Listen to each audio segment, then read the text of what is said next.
بسم اللہ الرحمن الرحیم۔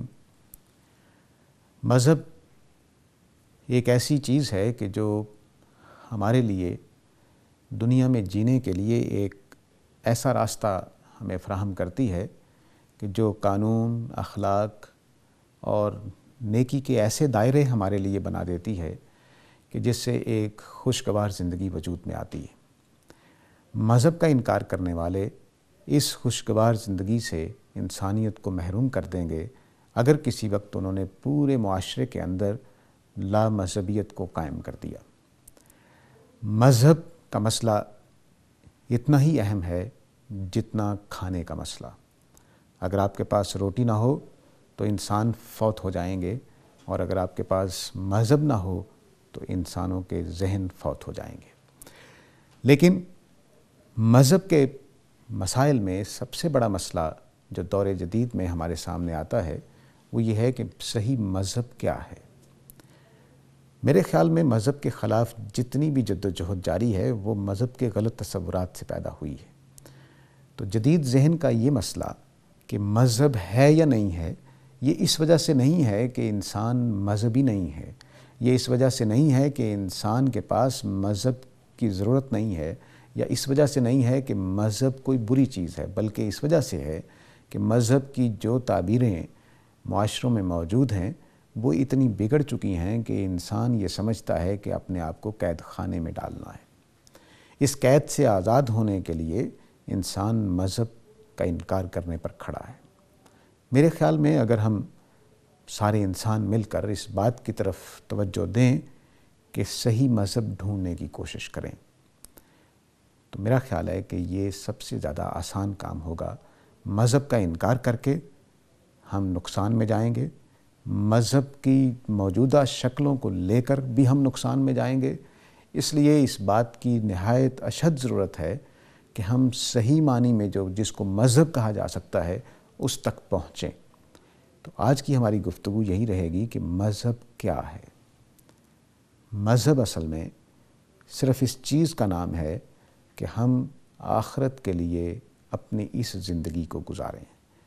آخرت کے معنی یہ ہیں کہ اگر ہم نے اچھے دینی زندگی گزاری، اخلاق کے مطابق زندگی گزاری، گڈ اور ایول میں سے گڈ والے راستے کو اختیار کیا تو ہمیں اچھی زندگی ملے گی، اور اگر ہم نے گڈ اور ایول میں سے ایول والے راستے کو اختیار کیا تو ہمیں دوزخ والی سزا والی زندگی وہاں ملے گی۔ مذہب کا تصور صرف اتنا ہے۔ اس کے بعد مذہب کا جو تصور ہے اس کے اندر صرف چند اخلاقی تعلیمات ہیں۔ وقت چونکہ کم ہے تو میں تھوڑا سا تعارف کرواؤں گا کہ مذہب حقیقی ہے کیا۔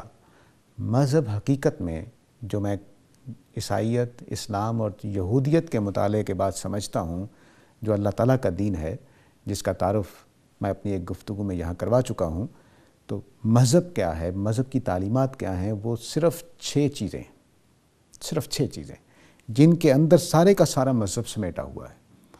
اس میں پہلی چیز عدل ہے، یعنی جسٹس ہے۔ میرا خیال ہے کہ دنیا کا کوئی انسان جسٹس کو ناپسند نہیں کرتا، عدل وہ چاہتا ہے۔ اس لیے چونکہ اتنی بات واضح ہے میں اس کی تفصیل میں نہیں جاؤں گا۔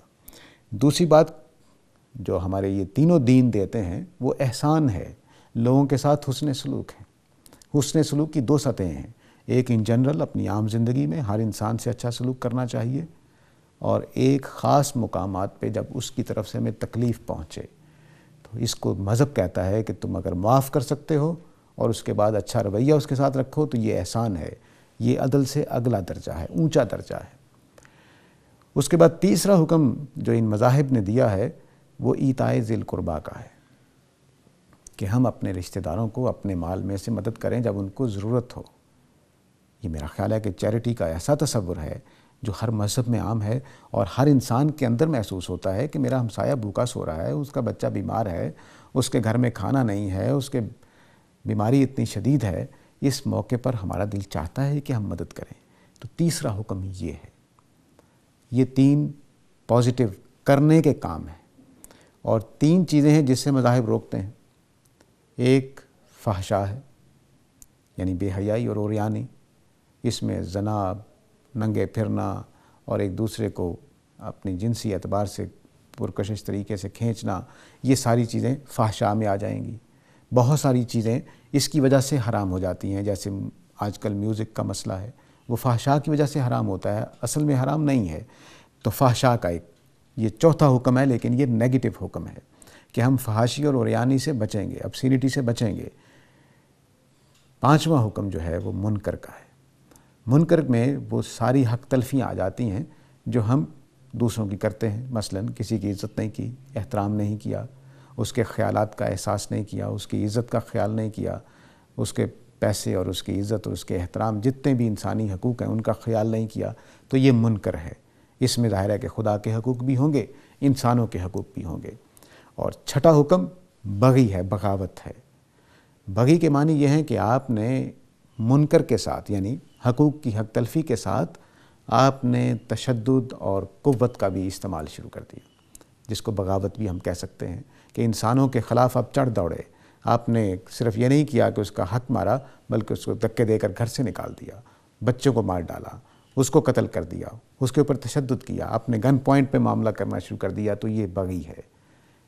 مذہب یہی 6 حکم دیتا ہے انسانی زندگی کو پابند کرنے کے لیے، اور اگر کوئی بھی ٹھنڈے دل کے ساتھ سوچے گا تو یہ اتنی پاکیزہ تعلیمات ہیں اور اتنے اچھے معاشرے کی بنیاد بن سکتی ہیں کہ اس کے بعد معاشرے میں بیماریاں ختم ہوگی اور ہم ایک پرامن زندگی گزار سکیں گے۔ اس کے ساتھ ہی اجازت چاہتا ہوں۔ اللہ حافظ۔